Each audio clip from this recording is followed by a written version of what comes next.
Mbote na balandi nyonso ya ma mission TV topesi bino merci pour na fidélité confiance urgent la maison de Moïse Katumbi outi bongo kozala perquisitionné par des services militaires na Kinshasa et na ngambo ya Lubumbashi ba keipe kosala même formule ya perquisition ya ndako ya Salomo Escadela.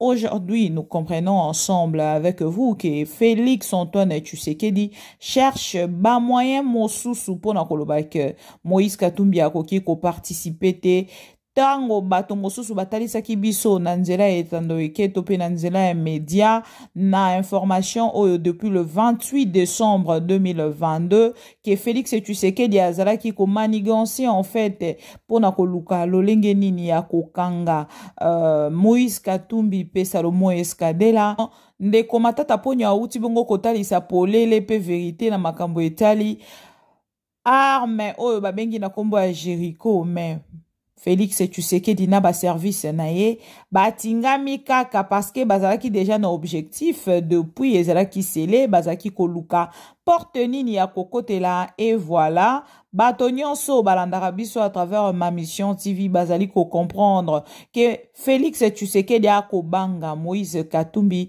totalement surtout likambo akoyeba ki ayaki bongo na ville ya Kinshasa pona kosala marche il y a pas quelque chose blessante lokwa yango oye ke ibongo na kotungisa Félix Tshisekedi bo moine mobimba azali ko voyager ma azali kozala na kimia te koyeba que Moïse Katumbi a accepté totalement kokota na kati ya opposition tango lobi babengaki yango opposition a pete baeba kite kelelo opposition na babengaki opposition a pete kobanda kozangisa pongi na Félix Tshisekedi pe pouvoir na ye bande kobolanda intégralité ya émission o boko comprendre nini Félix Tshisekedi azali koluka na sima Moïse Katumbi wana ezali information otopesi bino pona tongo alelo tokokuta na tout à l'heure pona téléphone ouvert ba congolais esengeli bo mekana ko participer pona situation o ya soni ezali koleka na kati ya mboka na biso na ngambo mosusu kuna ba uti ko libérer mboka était du Longondo la justice de mon pays soni mais bon la justice élève une nation est-ce que la nôtre arrive-t-elle à élever la nation congolaise? Question mark. On se retrouve donc tout à l'heure. Vaut mieux être crucifié que de crucifier la vérité. C'est tout. C'est Maloula qui le dit. Vaut mieux être crucifié que de crucifier la vérité. Non, je parle. Journaliste, c'est votre être crucifié que de crucifier la vérité. Nabitoko bandako zongi la yango cette phrase. Une vérité reste une vérité. Lelo matata ponyo abimi alobi une vérité bajalelo lise ba commission yango balingi ba défendre ye bazo luka po babimisa ye esengo na bino ezalaka nini tango bokanga kabato. C'est quoi le plaisir en fait? Na part ya parti ya UDPS komona ke bakangi moto wana esalaka bino ndenge nini? Merci beaucoup parce que bino na part na bino boko sala dialelo. Nous de notre côté nous continuons de travailler. Tango boko luka ko réfléchir, ye Salomo wana asali ndenge nini pour que bato nyonso ba réagir. Ba pesi mbongo nyonso ezalaka mbongo te. Na yebi Salomo te, Yves Buya ko yebi sanga ka yebi Salomo te, Danou Kefula ko yebi sanga ka yebi Salomo te. Pero Louara koyebi sanga tango mosupe ka yebi Salomo te. Alain Bolodjoa politicien bokoloba pe ka yebi Salomo asali analyse à la veille ya matata ponyo abima pour ke aloba atuni na justice alobi lolenge nini bosali pour que na part na bino boyeba ke monduki wana ezali ya Salomo. Est-ce que bokendaki na koleka kotalisa ba empreinte na tuna ki question wana ngana na justice na utaki kotuna question wana ba grief o bo uti kotia na likolo a Salomo bosali ndenge nini pour que Salomo a se retrouver wana boko crucifier biso mais vérité te boko crucifier ma personne mais vérité te parce que vérité ekotika la vérité. Tango toko tuna bino bosali ndenge nini soki ezali te humiliation bolingi bosala na armée congolaise Comment est-ce que Félix Tshisekedi a sali na justice na ye oya ko fabriquer na 10e rue? Ba sali lo lenge nini pour que na moment na koloba je veux revenir dans quelques minutes. Ba uti ko akite eteni longondo. Moto a détourné mbongo na biso ya Covid. Moto a détourné mbongo na biso fond ya Covid. Mandeko nanga, vous blaguez avec cette justice. Aujourd'hui, ce que l'Union a blanchi, Zala Motoku Misaka UDPS, Zala Motoku Misaka Félix Tshisekedi. Olingi ce qui lelo babenga yo professionnel et di kwanga. Zala kaka Motoku Misaka Félix, opesaka parole na ba dialelo liste nyo soit Félix Bakumisio. C'est quoi ça cette histoire? Merci beaucoup Nandeko Alain Bolodjoa. Merci beaucoup Nandeko Nyonso. Ndeko matata ponyo abimi alobi arme wana Jericho bozali ko attribuer na ndeko Salomo Escadé les ali aye bazui vertige perturbation et koti na ngambo na bango et comme ono c'est que bango ba éviter que ndenge ba koloba bongo ba ko kanga pena matata ponyo. Vous pensez que vous êtes le seul à connaître la justice? Vous pensez que vous êtes la seule à connaître la justice? Ou le seul à connaître la justice? Ou à faire des analyses sur la justice congolaise? Ou la justice internationale? Bon, sali ndenge nini pour que boye bake arme wana bozwa ki ezali aye. Bako sala nini bako sangisa une photo ya garde na photo ya ndeko Salomo Escadé là. Na arme o balokoti. Comment bokei na ko détecter que arme wana ezali ayi? Bo sali analyse sur les empreintes na tuna ki motuna wana. Merci beaucoup Nandeko Alain. Tango na yo ki analyse Nandeko Alain, tout de suite na milobe na lobi non. Ma tête là fonctionne plus que beaucoup de boulou-boulou. Oh bako kokumisa Félix Tshisekedi. Ma tête là fonctionne plus que beaucoup de boulou-boulou. Oh, bako belle la Félix Fachi Béton. Et c'est très regrettable de savoir que les gens aujourd'hui, pour faire d'être vide, de se faire vider la tête, juste pour l'honneur et à Motomoko, c'est quoi ça? Pensez-vous que vous pouvez donner de l'honneur à une personne tant que vous avez makambo na lolenge et singélité? Boyoka soni. Boyoka soni. Et ça quand même regrettable. C'est encore un monsieur là na uti ko mona bayambi o biso tozai ko loba ki azali na aner. Le londe tokei ko réaliser ki azalaki na na anerte. Il était quelque part, si c'est chez une copine, ceux qui na voyage na mboka moko ya Afrique, akeya avandi kuna pa copine na ye. Ako liaka ba fufu, soki nini tout ça et tout abimi, ba tombolie maboko pa ya bosolo na tribalisme. Est-ce que matata ponyo te moto asala ki ke okota na prison? Oui. Matata ponyo moto asala ki oui. Si c'était matata ponyo, comment votre justice à vous, yo monsieur okumisaka Félix Tshisekedi? Et koki kondima ba kende kokanga moto par matata ponyo. Osomona ke bokomi ko luka ko kende na biloko, ko changer, ko désorienter, mais peuple ça comprendre bino. Félicitations à peuple au conscient. Félicitations à peuple au à quel côté il s'est même pour la makamba prince et penga ebisi à lobby au bandaka bien mais au baby sa mosala na kanisa ki nazanga moko moto na tala kayamo. Bon la Ndeko Alain Bolodjoa a sali une analyse très pertinente. Na kati ana koche la bino Ndeko Alain Bolodjoa. Yves Bouya balobi likambo moko. Oyo nga nazaki koloba, oyo nga nazaki kotuna. Elelo, bota la niveau bazali kokende na ko humilier armée congolaise. Soni pour na Congo. Parce qu'on a un pouvoir nul. Parce qu'on a les incompétents et des amateuristes. Bako continue l'amateurisme na bango. Et c'est regrettable pour ces pays. Elle n'est pas l'incriminer pour ça. Quel est son rôle? Quel est son rôle dans l'enquête? Il y a arrestation, il y a SK. Salomon Kalonda. Ouais, bon, Salomon Kalonda. Bela, Balobi, il était porteur d'armes. Et d'après l'information, armes en Gouba qui a une manifestation. Babi Baza ko détenir. Bala ko détenir armes avec ses empreintes certainement. Babou Kelaki ou bien et Koyaki. Mundu ke Koyaki. sikoyo na munduki na ndenge ekweyaki bayebi keza munduki na ye kokweya bazalaki wana bamoni munduki ndenge euti epa na ye ekwei baza na baimage ndenge munduki wana ezokweya baomona bavideo ndenge ezalaki epa na ye ekwei ou bien sinon bakuti baempreinte na ye na kati ya munduki wana toyeba ndenge ke munduki wana eutaki epa na ye tokoyeba ndenge nini soki ezalaki atake bokuti ye na munduki na maboko tokoki koloba voilà azalaki na munduki na maboko bakangi ye na munduki nakoleka na tv te naloba eloko nakoloba. Mais ce qui est munduki parmi les manifestants, la précision à payer par Kezaki a yé et Koyaki. Et ça la vidéo. Il était surveillé. Il était surveillé. Non, mais s'il était surveillé, il était surveillé par des gens qui étaient à côté ou loin. Peut-être que l'un des gars, à quoi c'est munduki. Ou peut-être une autre personne. La précision à payer par munduki n'est pas naïe. Tu vois, on a vidéo. J'espère qu'il y a une vidéo où munduki est na poche naïe et Koyi. Et puis tant que Koyi.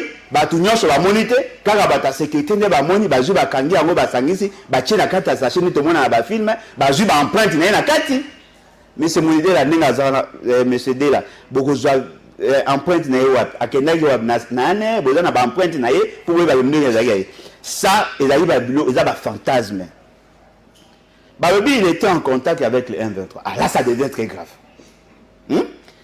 monsieur Dela a en contact avec le M23 Azaki na contact na bango quand il était au pouvoir ou bien depuis qu'il a commis na opposition. Pour baoki ko uzonga na opposition kalamité.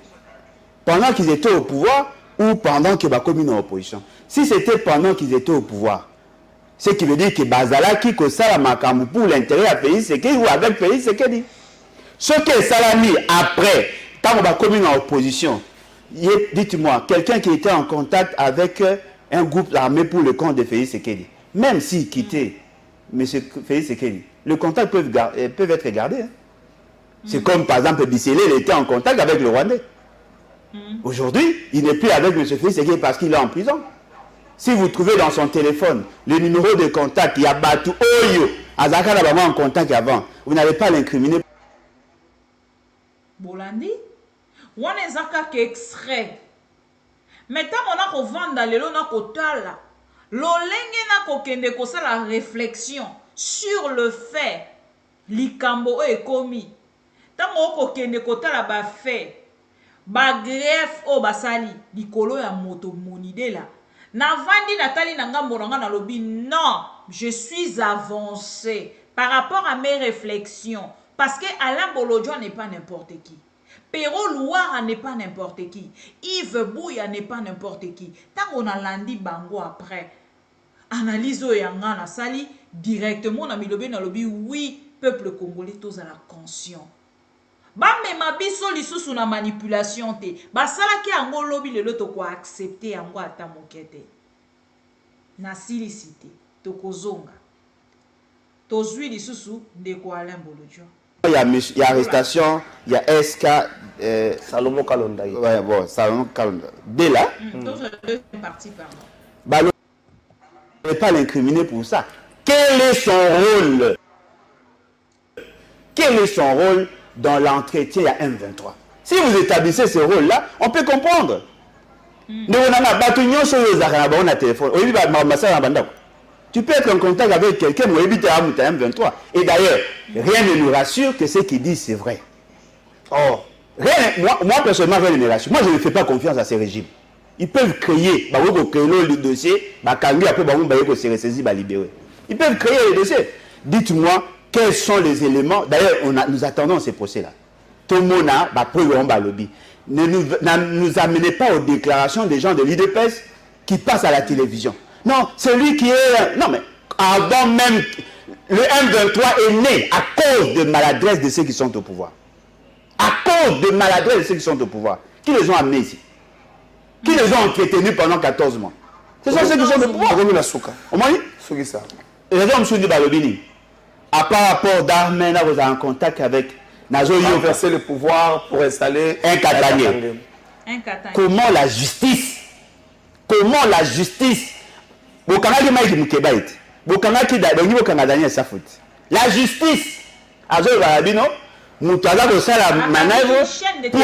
le pouvoir, pour remplacer un Katangé. Ça c'est quoi? Ah, ndeko na ngai. Ngam na na On veut renverser les Baluba pour les remplacer par les Katangais. Par les Katangais. Monsieur Monide Lazali, Moutia Moïse Katumbi. Il est du Maniema. Lui, il est du Maniema, Katumbi est du Katanga. Monsieur Monide là n'est pas Katangais, il va renverser le pouvoir pour le remplacer. Au lieu de remplacer le pouvoir par un parti, il va remplacer le pouvoir par une tribu ou par une zone. C'est ce que moi, j'ai dans mon tribalisme. Si c'est un Katangais, dites-nous qu'il veut renverser le pouvoir pour le remplacer par Moïse Katumbi. Ne parlez pas de Katangais. Merci. Donc, ça qui veut dire que les gens veulent se rendre compte. Ce que vous allez bien, mon idée là, tala na passé na yo. Au pimelaka ba tout monde bon quelque part, au pimelaka ba un avantage moté, bah il va se venger parce que sur les trois griefs, personnellement, je ne suis pas avocat. Je ne suis pas spécialiste en droit. Reste-moi. Non mais je sors les entrailles de la sociologie. Ce sont des faits sociaux que je peux apprécier. Sur les trois griefs, il n'y a qu'un parti politique qui peut en débattre. Ça, ce n'est pas le droit, ça. Merci beaucoup. Naouti Kolobalabino tout à l'heure. Parti politique, il y a eu de pèse. Né comme ça la justice. Bazana ba OPJ na bango na réseaux sociaux. Bango bato ba kopé sa ba grief. Soki ba pesi bango ba tcheli na mokanda. Yo OPJ, yo soki juge ministère public tanga yango ndenge ba komi bomona kina mwanga chuchu. To banda ki procès to kokende to kanisa nzere ba kopé sa biso mo ba raison moko ya malamu. To yo ko se rendre compte tasuka ke ba ko wele la mbongo na mwanga chuchu. Et c'est de la même manière neba kokende na yango même ya Mike Mukeba ezaki lolenge moko. Toko sambisa na flagrance. Papa okokende prison. Prison makala okokende. Tolali tolamuki pouf bati ndi Mike Mukeba ina prison. Kaka lolenge wana de bazali kokende na yango. Na tali video moko papa moko a regretté à lobby. Soki atali ndenge mboka lelo eza humilié à l'extérieur. Il ne peut pas comme on dirait baché parasol. Soki parapluie. Nyonso bako sal on dirait comme on a nibanda mbokate. C'est ce qui m'étonne en fait avec l'IDPS. L'IDPS est kokamu isabato nyonso par leur gestion aujourd'hui. Kota na makambo bazaki koloba lobi. Na makambo bazali koloba lelo. Lobi na cheli bino video na talisi bino na obi botala lolenge ye moko. M23 Wilingo ma koloba lolenge azaki ko travailler sous ba directive ya papa Etienne Tshisekedi. Yé motazaki ko pesa ba orientation, ko recommander ba mission na Rwanda ainsi de suite ko kende kokuta na ba M23. Te Wilingo ma ekotika na kati ya M23. Il fut membre ya IDPS. Ba yebani malamu na Félix Tshisekedi. Ce n'est pas pour rien. Félix Tshisekedi avant na etandoke alobi na kozong c'est la bino vidéo wana alobi ndenge ezali boye ngai nazoyeba te peuple congolais pona nini tozoko tala kaka lolenge bato wana bako boma biso mokolo mususu ekozala esengo pona biso to mona kaka bato wana babaluki bango moko bakomi kosala nini kobeta masasi na ba autorité. Félix Tshisekedi aloba yango wana ezali coup d'état te. Félix Tshisekedi aloba yango. Selon vous, ezali un message mon côté à ma BO que même qu'on faire interpeller. Quand un politicien a commis un niveau wana elingi kolobake il a tellement envié à changer position comme même na niveau à moto akoki kosi mamando ki ye moko akoti ya bunda. Lelo soki batalisi yango Félix Tshisekedi moto wana azali moto mabe. Moto wana fo bakanga ye. Makamba lobi ezali normalité. Moto wana fo basala ye boye bisanga. Où allons-nous avec ces pouvoirs? Où allons-nous avec le pouvoir de Félix? Moto ye moko lobi asimba ki maloba ya lolenge wana en public face à une caméra. Alobi lolenge makambo ndenge kokendele bato oleba bomaka ba congolais ba balusaka mandoki na bango ba banda ko boma ba autorité bato ba konyokola biso. C'est Félix qui a tenu ce propos. Nazo lukela bino vidéo wana pour que na chela bino parce que ngala linga raté na sala commentaire sans pour autant na zala na vidéo ezali appui ya makambo nazali koloba. Félix Tshisekedi a fait des déclarations comme ça. Et lelo nanga mona biso ba congolais ba vandi na part na bango ba kota la makambo nyonso IDPC ko sala ba ko lobelo côté ce qui total ici ba congolais vérité ba lobi pour na ni yo lobi bongo la ba congolais. C'est triste quand même. Congolais ni yakoki ko accepter makambo nyonso zaki ko loba malobi na Félix Tshisekedi lelo bato ba loba yango ekomi lisu moko baza ko pesa bango même pas ba moyen ya ko vivre pour na ba mission baza presque obligé bango ba s'attaquer na peuple ba pays pour défendre pour pas y ba kabilo ba peuple ba ko survivre pour na place bazali et si ka pe basi na bango na ba na batikali awa et loko maloba ezate suka bokomona bango na balabala batambolaka kindumba basaka misala oyo mpenza ya mabe oyo ezali dégradant parce que bana mboka oyo bazali koutilize mpo basala mosala mabe wana isuffit kaka batelemela yango bato bandoki wana babalola yango kaka bati soki bokontinue bino nde tokosilisa bino bokomona nde makambo yochange na mboka boyoka bien bato bandoki wana babalola yango kaka bati soki bokontinue bino nde tokosilisa bino bokomona soki bokontinue bino nde tokosilisa bato bandoki wana babalola yango kaka bati soki bokontinue bino nde tokosilisa bino bato bandoki wana babalola yango kaka bati soki bokontinue bino nde tokosilisa bino bokomona nde makambo yochange na mboka boyoki quand Félix Tshisekedi asalaki ba propos oyo nani akangaka Félix Tshisekedi? Qui a interpellé Félix Tshisekedi? Je donne raison à ses papas. Aujourd'hui, le Congo est humilié. Na Afrique mobimba, na Libana mboka partout. Bima na continent et Afrique. Libana mboka mobimba. Le Congo est humilié. Congo ezali sous côté la manali somo côté à Congo ezala kilobi. Déclaration de Ouattara. Tu as vu l'humiliation de Ouattara? Comment il a dit, même si on donnait aux Congolais le budget de la France, ce pays ne fera rien. Tu as vu cette humiliation? On ne va pas continuer comme ça. Le pays de Ouattara, tu as vu l'humiliation de Ouattara? Comment il a dit, même si on donnait aux Congolais le budget de la France, ce pays ne fera rien. Tu as vu cette humiliation? Moi, de mon côté, je suis d'accord. Ouattara n'a pas de leçon ya kopesa na Congolais. Mais ce qui est là bateau ba na leçon te ya kopesa na Congo, topé na ba Congolais, ba komi ko zwa parole. Pona komeka ko kitisa République démocratique du Congo boye bisanga. Boye bisanga nani ya pesi bango nzela wana. N'est-ce pas Félix Tshisekedi? Lelo bokota la bolobi moto wana, bato nyonso ba kolobela ye. Oui. Parce que biso to kotala lo lenge bakangeli. Toke ne kosala analyse moto a longwe Lubumbashi. Akoti na Kinshasa. Ayena arme. Bomoni ye. Botiki ye. Ah, zombalola. Ayena arme botiki ye. Akoti na ngo na Kinshasa. Asilisi na yango. Akoti na aéroport. Abimi. Akomi na tarmac. Ndebo eko kangaye azana arme. Bino Mokoboye Bisanga. Ne suivez pas ces journalistes. Ne suivez pas ces communicateurs. Yamo solo. Parce que yé loko à côté les ambongo. N'a pas vu na réseaux sociaux pour qu'ils soient ambongo. Rien d'autre. Ceux qui les lots son plateau n'a plus de valeur. Ceux qui les lots son plateau, ce n'est plus les débats. Bokani c'est ça pourquoi?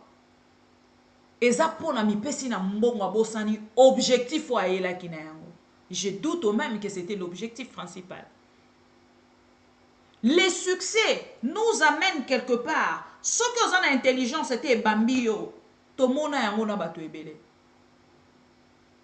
Sacrifier ses propres frères, sacrifier ses propres sœurs pour l'intérêt Yambongo et Sili Sakamoto petit à petit. Appétit fait aux aussi là. Et c'est comme ces messieurs.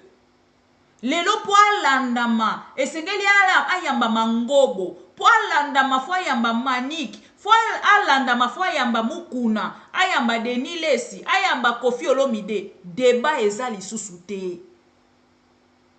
Botu na ye. Émission a débat ekenda wapi. E bandaka débat tokoma na nini?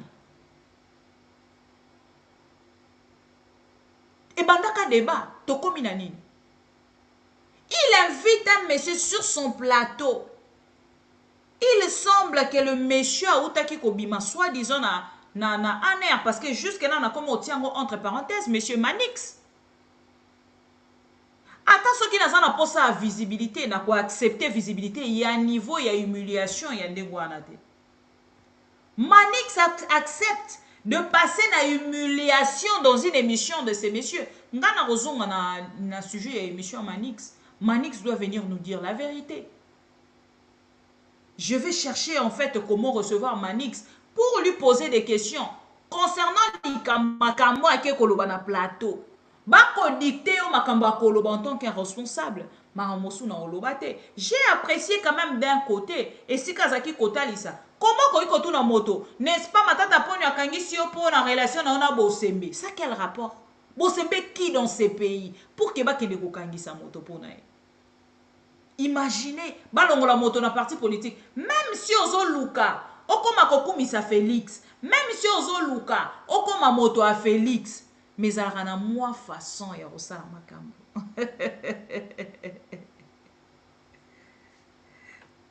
Ndeko Pero Louara est commenté sur l'affaire. Bozo constaté que Batonio so bazo commenté ya mbongo te. Ya analyse à makambo e ko sala mama bena mboka. Na bato yo basa di domaine te batali bo balobi non. Moto aye na monduki, akoti na yango na aéroport, akei nango na marche, bomoni yango. Bokangi mokolo wana te. Bozeli eti mokolo akozonga pa na ye après bokangi. Quelle procédure? Et bozui armée congolaise. Armée au biso toyebaki armée à valeur. Bozui yango botie pote tanga makambo bino bokomi. Papa, tanga kaka ndenge biso topesi yo. Nous les Congolais, toko accepter yango te. Biso ba Congolais toko accepter yango te. Même si Nazana justice était, même si Nazana ba décision et justice était, tolobi bien, la justice élève une nation. Mais notre justice à nous, est-ce que ça peut élever une nation congolaise? Notre justice à nous, est-ce que ça dit qu'on tombe là le kumu ya mboka? Kobana na mokonzi ya mboka o ezali chile genou Félix. Ok, tina mona suka. Ya population aza konyo kwama. Est-ce que zali ko élever nation congolaise? Eza soni pona biso. Et comment la Congolais le soki aza ko réfléchir pour son Congo à lui. Balobi na ye yo ba pesi mbongo yo ko lia mbongo soni. Tale sika moto ya moto ekomi polele, cerveau ekouei, bazui mboa ba kotisi na kati ya cerveau ya moto. Il y a un pasteur ou un chantre de Dieu, ayemba alobi. Bola mwanzamba sala biso. Moto a réfléchisaka, mais nyama réfléchisaka te. Yango so iba biso ke ba bimisi yo cerveau ya bo moto, batie yo mboa na kati esengeli yo lela. Et c'est sengote. Pero Louara a réagir, Yves Bouya a réagir, Batonio so bazali ko réagir, ya mbongo te, ya amatérisme o ezali na pouvoir lelo. Et comme ici Motonio soit analyste, et comme ici Motonio son a réflexion poussée par rapport à lobby otoyebaki. Basala kamakambo, même si bolga ki bo sala ba règlement de compte. Mais bah pour na moi façon à cause ça les langues. Pero Louara toyokai. Expose la République au ridicule. Depuis quand? Depuis quand? Dans ce pays ou dans le monde, vous avez vu un service de renseignement faire une conférence de presse? Depuis quand? Est-ce que les gens de renseignement s'affichent? Depuis quand le renseignement peut faire la conférence de presse? Ils ne comprennent pas que la gestion de la République est une affaire de principe. Sauf si vous êtes dans le régime de major de foufou. Bameli whisky Chivas. Bameli whisky Boutouma Babalien foufou. Babini na ba fête na ba mariage. Ils viennent désacraliser l'État. Ils désacralisent les institutions de la République. La conséquence est là. Ils exposent la DEMIAP. Ça c'est de 1. De 2.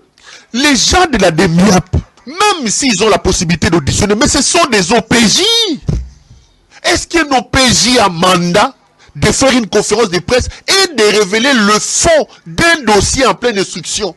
Depuis quand un OPJ a mandat de venir révéler les détails d'une audition secrète devant la place publique? Les juristes doivent déchirer leur toge. Un homme que vous enlevez, vous arrêtez sans aucun document. Vous brutalisez à l'aéroport, c'était un enlèvement. Vous l'amenez chez vous à la DEMIAP. Vous empêchez à ses avocats. Vous ne l'entendez pas. Il fait une semaine chez vous. Vous montez un truc et vous prenez un OPJ de surcroît, issu des services de renseignement, des services secrets. Vous l'exposez pour que l'OPJ parle de la procédure pénale et donne les détails sur les infractions, alors que le dossier n'est pas encore transféré devant le ministère public. On dit, on l'a retrouvé avec une arme. Mais écoutez ce que cet OPJ dit. Il dit que Salomon avait une arme qu'il a fait tomber lors de la marche et que la police a récupéré. Est-ce que vous pensez vraiment qu'on peut arrêter? Quel ridicule! Poursuivi pour détention d'armes, bon, il y avait combien de gens dans Marchouane? Comment vous savez que l'arme que vous avez ramassée était l'arme de Salomon? Vous aviez une caméra placée qui vous démontre. Est-ce qu'il peut vous prouver que l'arme que la police a ramassée là, c'est l'arme de Salomon? Balobi, oh non, on a vu qu'il était en contact avec le M23 et qu'il tente de renverser le pouvoir. Vous pensez que si Moïse Katumbi veut renverser le pouvoir, il va passer par le M23 pour imposer un autre Katangé? Vous pensez? Le M23 qui nous les a amenés ici dans ce pays. Vous là, Tshisekedi, quand vous avez pris le pouvoir en 2019, le M23 était là. Quand Kabila vous a remis le pays, il y avait la guerre. Est-ce qu'il y avait le Rwanda, il y avait l'Ouganda chez nous? Il y avait le sud du Soudan? C'est votre incompétence qui nous amène cette situation. Qui est allé chercher les M23 et les a amenés à la Gombe ici? Bon, laissez Bango signer le contrat, c'est vous. Bolandi, on a des coupéraux Loira. Toro Kende Siko, Toro Zoapen de Yves Bouya. Et ça m'a dit, quand on a retard en fait ma réflexion, il y a ma union, c'est là où je pars comprendre directement que Congo et Singeli Tobanda Kokanisa sur Mboka, ko réfléchir, n'engé va bien en français. Et Congolo union soit kozwa ton naie, ya ko réfléchir pour na Mboka naie. Et kozamala mumingi, okomona ke ba monio se ko banda ko koma na Mboka. Avant babanda kokosa yo eso comprendre bato au niveau ba kokende na makambo wana balingi ba mema biso na kati ya libungi balingi ba mema biso na kati ya libulu non to comprendre ngo déjà okokoma na réflexion plus avancée que bato ba koya pona kokosa biso que bato ba koya bazo ko sala makambo nyonso balambi déjà lokuta ba ekoche la biso na sani IDPC ko boso na ke bazalaka na opposition. Il y a le Kouta Kadiosha, au bango moko bazaki koloba. Lelo ba na pouvoir, il y a plus les Kadiosha. Peuple congolais na posa Kadiosha, te peuple congolais na posa ya vérité. Bokamba mi solo, azomo na pesa palpable. Ezate ba ebisa biso kete, nenge to aboye, to ana budget 16 milliards. 16 milliards ango eza masqué. Non. Et à te baya baya koko sa biso ba M23 ba se retirer mais biso kuna to ko mona ke ba M23 bazali ba ko zombongo na biso ba M23 ba se retirer mais ba territoire union so ba mboko union so bango bazwaki et aka na maboko bato mosusu armée na biso eza na droite ya ko kende ko réclamer souveraineté ko déclarer souveraineté na biso kuna boko mona Boko saki lobby, bozalaki na opposition. Lelo na pouvoir esengela ki boya na style mosusu. Yako transmettre ba donner na peuple congolais. Yako transformer la personne de congolais. La personne congolaise. Et lelo tongo boko mi na pouvoir boko se rendre compte que makambo nyonso bozaki koloba lobby, ko convertir en na kati ya pouvoir et comme elbino ngai, et comme elbino pasi. Bolie, bo meli, bo sombi, bo voyager, bo lali, bo sali soki nini, nyonso bo ninga iko sala na kati ya mboka Congo, bo zui. Ndenge ndeko na biso luwara lobaka, botika, pardon. Botika, peuple congolais alembi, Félix bimisa biso na Allemagne d'Afrique, tozo koka yango te. Bimisa biso na Allemagne d'Afrique, ezongisa biso na Congo. Parce que Allemagne d'Afrique au Félix Tshisekedi a memi biso Congolais kokoka yango te soki mokete.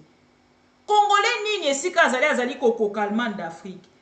Allemagne d'Afrique kutu tokoki yango te, alinga memela biso Chine d'Afrique. bande konanga akomela biso kala te Chine d'Afrique yango ekozala ndenge nini bande konanga soki Allemagne d'Afrique tokoki te Chine d'Afrique nde tokokoka alobi la Chine est vraiment splendide. Oh, je n'ai jamais vu un pays comme ça. Ça, c'est un président de la République.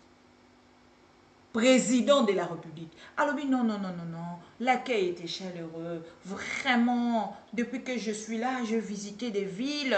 Vraiment, c'est super. Je pense même prendre ce que j'ai vu ici en Chine pour ramener chez moi. Yo, kenaraka, rosoblora, bato ramener. Au vandi vine, au bimba na Belgique. Oh, nyon soit ta Belgique a pas mon mémé libisoté. Toute ta vie, au lekisi yango na Belgique. Au kokai ko banano ko mémé la biso ata Belgique avant même biso na Allemagne. Allemagne o mémé biso to koki yango te papa. Libère-nous. Yves Bouya sunga biso na réflexion na yo. Je vous ai dit aussi que le ministre Patrick Mouyaya était engagé au Palou. Oh. Si le ministre Patrick Mouyaya est député Palou, il est ministre Palou. Le ministre Patrick Mouyaya a émergé dans les Palou. Non, il est devenu après avoir abandonné la presse. Il a porté les combats du Palou jusqu'à ce qu'on puisse pas y ébailler l'entourage à Mayobo, il y a Mouzito, où il a été conseiller en communication, conseiller principal. Il a porté les combats du Palou. La question à Jésus Noël Cheke, à Eric Chikouma, à Moukeba et même à moi-même. Il a porté les combats du Palou. Ça signifie qu'il a aussi été engagé. Les convictions existent. C'est tellement pour un citoyen et c'est tellement pour un journaliste. Beaucoup. Moi, j'étais en Europe. Je vois comment est-ce qu'il y a des médias de gauche et de droite. Ça existe. Mais il faut travailler selon la déontologie. Donc, je vois comment en Europe, les médias aujourd'hui manipulent l'opinion. En Europe, il y a des médias qui manipulent l'opinion. Comme aux États-Unis, les sondages, ça existe. Il y a même toute une théorie développée par ça. Toute une théorie. Mais je manipule l'opinion. Je ne les vois pas. Bah, ça m'a arbitraire. Le cas est parti. Merveille Baelengue. Louis-France à cavale. Louis-France à cavale. Peter Tiani introuvable. Peter Tiani, dans son sort, je ne connais même pas où est-ce qu'il est. L'entrepôt ici est abandonné même. Abandonné, quand on l'appelle, son téléphone ne passe plus. Peter Tiani, je dis, mais c'est monsieur ici. J'ai des plaintes, j'ai ceci. Peter a même des plaintes. Son téléphone ne passe plus. Merveille Baelengue, c'est toujours des documents et tout qu'on sort bouille. Moi, j'ai dit au CESAC, j'ai dit à mon ami et frère, Christian Bossé, ancien ami, qui est élevé en dignité. Quand je dis mon ami et frère, nous savons ce que nous avons passé ensemble, entre lui et moi. Il est élevé en dignité, je respecte sa fonction. Mais qui ne donne pas l'image. Parce que quand il était journaliste, nous connaissions ses positions. Qui ne donne pas l'image en étant au CESAC, qu'il est là pour servir les positions que lui défendait. Que j'ai évoqué ici. Le cas de la plainte de Benatel Makambo, c'est ça, contre les journalistes infirmiers. Où en sommes-nous avec cette plainte? Cette plainte n'a jamais trouvé d'issue. Benatel Makambo a réactivé la plainte un mois après. Il y a l'accusé de résolu du CESAC. On n'a jamais interpellé les journalistes infirmiers. On ne l'a jamais interpellé. On ne l'a jamais interpellé. Protégé. Mais quand il y a une plainte de Mende contre Peter, notre journaliste, regardez la célérité avec laquelle ce dossier a été traité. Donc, si les CESAC s'illustrent,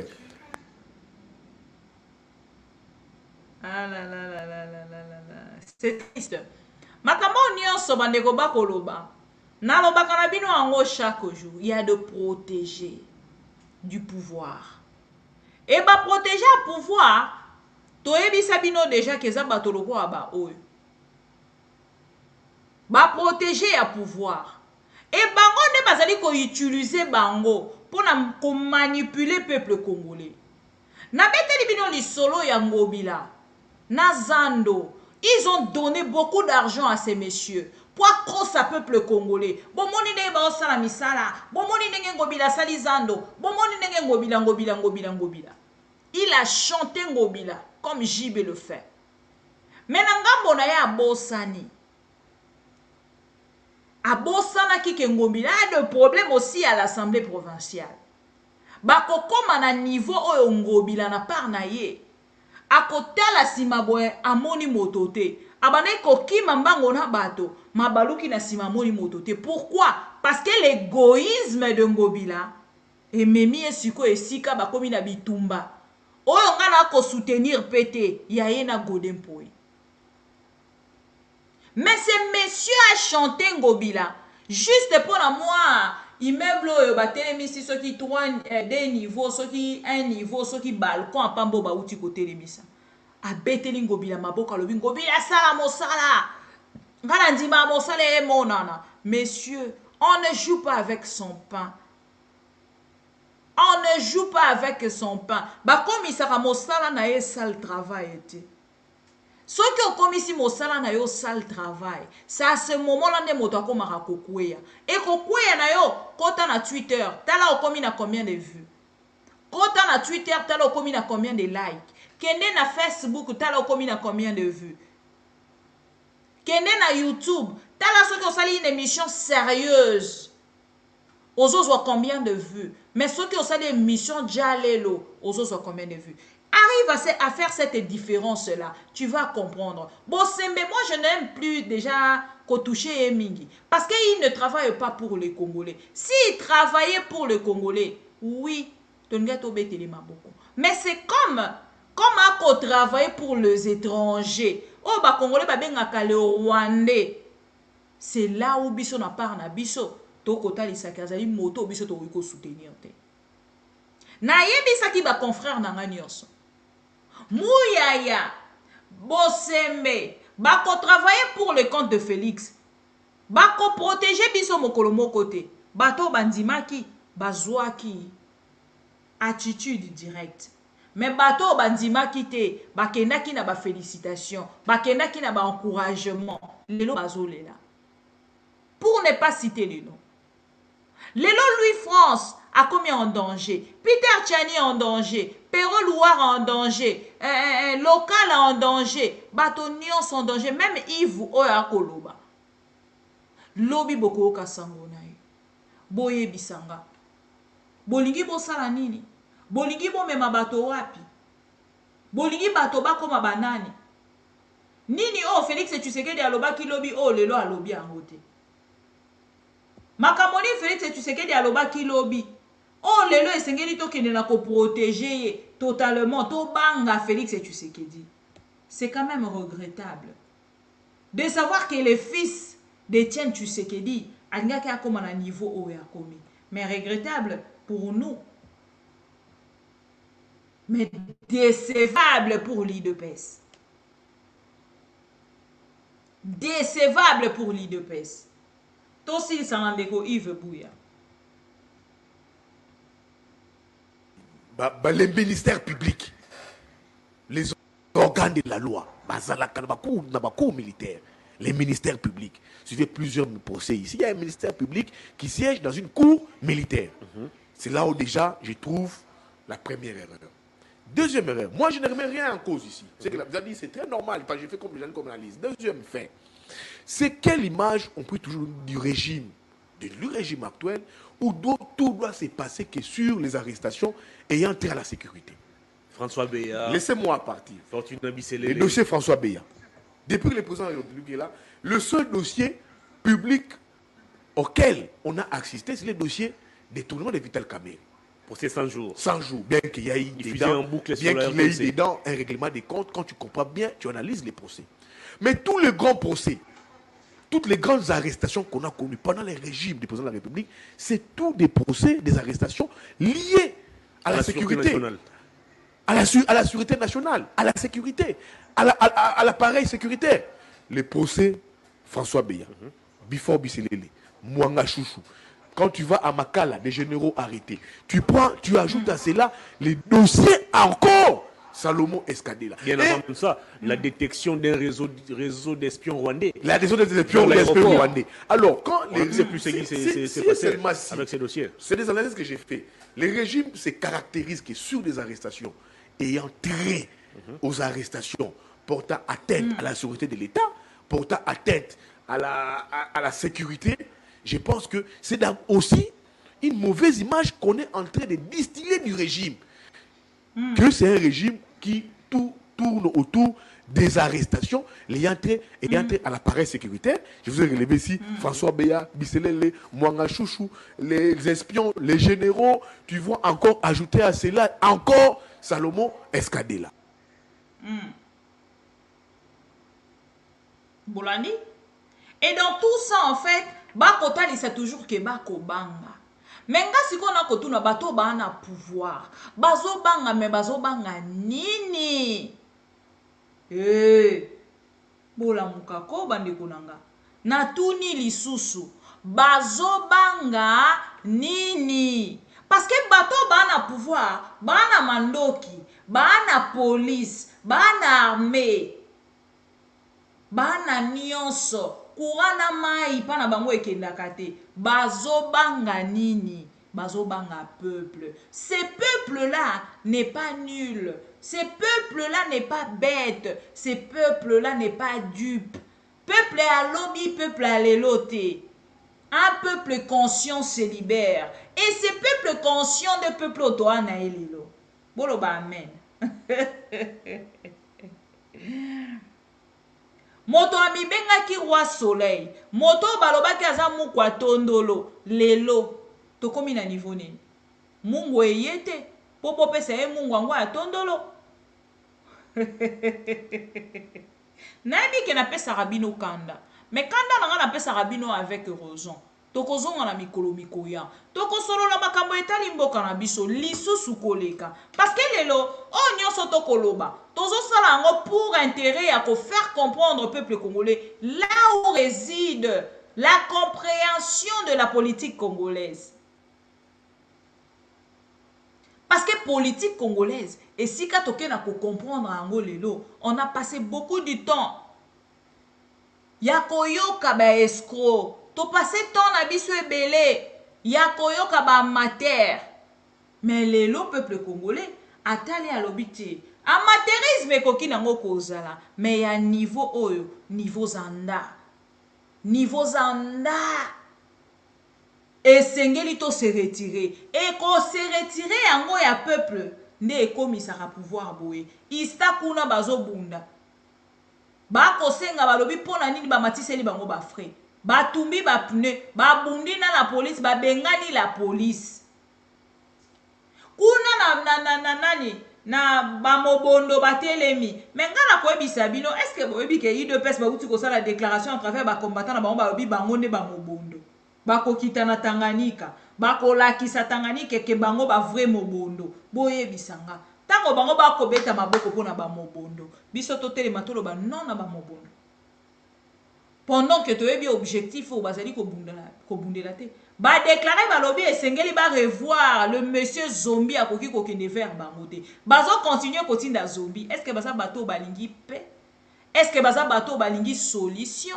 Na esika ba congolais ba kokufa. Est-ce que Félix Tshisekedi a komona lelo l'esclavagisme au peuple na biso ya ngambo ya maluku ba ko vivre na yango?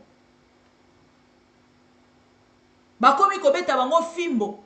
Babeti o di fimbo. Baebisi o telema kende na mpanzi. Bazui machette babaloli. Bakobeta peuple congolais na mboka na ye. Quand on a déjà une grande absence, il y a autorité. C'est comme ça. L'absence des autorités compétentes et responsables. Ne peuple a kofuta. Et au commun, il y a un monsieur. Bon, le monsieur Bosolo na tribalisme. Bon, il y a un bino qui azali nani. Azali nani. Il y a un bino azali nani. Journaliste anini. D'influentigation. D'influentigation. Akende mobondo. Investigation na izaka na ba poche ya ba Congolais. Soki ayoki kuna lisolo ambongo akei. Investigation kuna na mabomo bondo kuna tozo zela to yoki investigation na tozo yango déjà. Il s'est s'autoproclamé. Il s'est s'autoproclamé quoi? Alobaki nini? Azali journaliste nini? D'influentigation. D'influentigation et barbarani, d'influentigation. Il y a influentigation et investigation. Il y a influentigation. bo solo na tribalisme. Ah mais la bino information à makambo ko le kalelo sikona ba M23. Aya kopesa biso information. Est ya République est comme à niveau nini, monsieur l'investigation. Journaliste d'investigation. Botou nae, est ya République, ba M23 va se retirer toté. Botou nae. C'est très regrettable. Et dans cette manipulation, des peuples congolais avant dit, Azo Zelabeti Maboko, Akoya lobby à Salé Libino de ce qui phrase. Loko la congolais le là a dit sensationnel. Congolais a s'accroché. Aloba qui écoute boy, a memi bido la distraction. Bobo Sani Makambo est objectif en boka. Et si nous dénonçons ces messieurs, c'est avec raison. Naebi Saraba Congolais, Naebi Sa Yves Bouya Moukolona Romona en émission wana. Parce que moi j'ai risqué en fait Natala relation tozalaki nangote, mais l'acte qu'il avait posé sur vous naloba na koki kosolola na eli susute bon mengo zwa succès zwa biso totikali ka boye ninge toza objectif toyebi ezalobi ndeko buya loba mama bibi ko s'inquiéter nangote nous autres to souffrir pendant que yozaki na prison. Biso nyonso to souffrir na arrestation na yo lolenge esalema. Na baka na mona te ndeko buya. Ndeko buya lobaki ok mama bibi, t'inquiète. Bo s'inquiéter te, naza conscient. Et lelo to komi wapi. Lelo to komi wapi. Et monsieur ekoma wapi. Tout ça pour ça. Et ce qui est regrettable et déplorable. Chers amis congolais, je vous aime tellement. La situation la situation de Salomon Escadé là, ou l'arrestation et les accusations sur Salomon Escadé là, et ça le quoi? Et à bambouma nyonso ba melara mbouma na yango te. Fruit nyonso ba liaka yango na mbouma te. Fruit nyonso ba liaka yango na mbouma te. Et ça na ba fruit mususu olie mbouma na yango ekangami yo awa. Nde likambo ya Salomon Escadé là. Bato nyonso bazo réagir bango bo bakomo koloba bafuti bato mbongo donc bato pe bako buka lokuta na dossier à Salomon bafuti bino mbongo aha soki bafuti bino mbongo namoni le pauvre monsieur azalaka na Katumbi Lobi aux États-Unis kombo na ezoki manga mubenga fille communicateur. Il y a Moïse Katumbi, je vais revenir avec les photos. Bon, c'est la Luka photo, je vais revenir avec ça. Moubenga, communicateur, il y a Moïse Katumbi. Ce qui va voir là, Kimbongo, bazo foute, eli sous-souté pour azo sala mosala malamote. Lobi kuna ale. Alongo a commis moto à Félix. Félix a commis gotine de la embo. Voilà comment se passent les choses. Et basuina, mais bosolo na tribalisme baba kisi yaza intouchable yeba ko lobana ete yeba ko reprocher yete ba congolais na lingi bino mingi et ça la capacité ngoto ko mona makambo kana biso le lenge ekolekela la justice congolaise lelo ba komi ko tia ngo na kati ya zélo parce que l'UDPS veut toujours être là et accuser tout le monde, arrêter tout le monde. Vous allez payer un jour. Pas aujourd'hui. Vous allez payer un jour, pas aujourd'hui. Quand on a même selon le tribalisme, la déclaration zaki kosa la lobby, croyant que azalaki moto azaki nangambo a peuple, or azalaki parce que azaki ko se retrouver. Merci. Parce que les lots, peuple congolais à comprendre.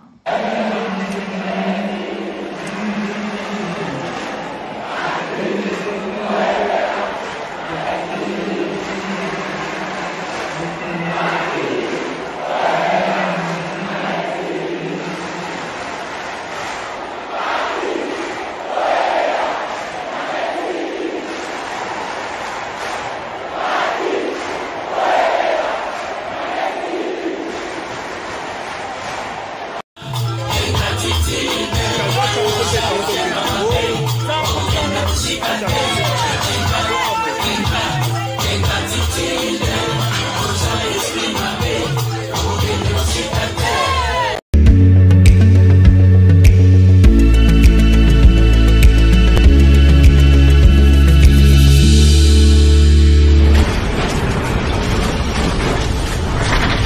Ma Mission TV, le miroir